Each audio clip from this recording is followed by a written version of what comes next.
మంత్రి ఎమ్మెల్యే దుద్దిల్ల శ్రీధర్ ఆడించినట్టు ఆయన తమ్ముడు ఆడించినట్టు మీరు ఆడుతూ ఉన్నారు.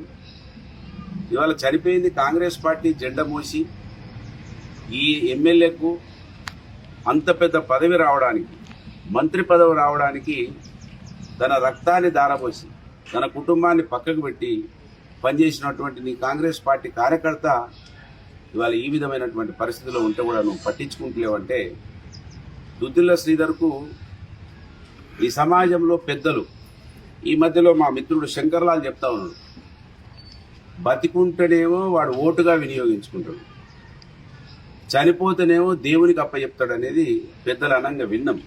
మా శంకర్లాల్ చెప్తున్నాడు అప్పుడప్పుడు. ఎందుకు ఆయనకు మనకు ప్రేమ ఉంటుందన్నా, ఇక్కడ ఉన్నటువంటి మనుషులు బతుకుతేనేమో వాడు ఓటుగా వాడుకుంటాడు, చచ్చిపోతేనేమో వీడు దేవుడికి అప్పచెప్పిన దేవుడి బిడ్డ అయిపోయింది అని అంటాడు అనేది ఇవాళ మా తమ్ముడు పెరుగు సతీష్ చూస్తే అర్థమవుతా ఉన్నది. మరి ఏం జరిగింది, ఏం జరగలేదు అని నువ్వు ఎమ్మెల్యేవు, నువ్వు పిలిచి మాట్లాడాలి, నువ్వు పిలిచి కౌన్సిలింగ్ చేయాలి.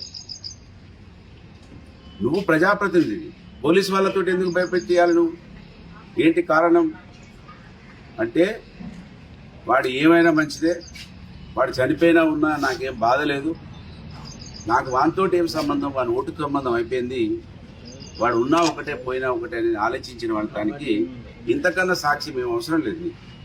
కనుక ఈ దుద్దిల్ల శ్రీధర్ కుటుంబాన్ని నీచమైన నీతి, నీచమైన జాతి బయటపడాలనేదే నా తపన.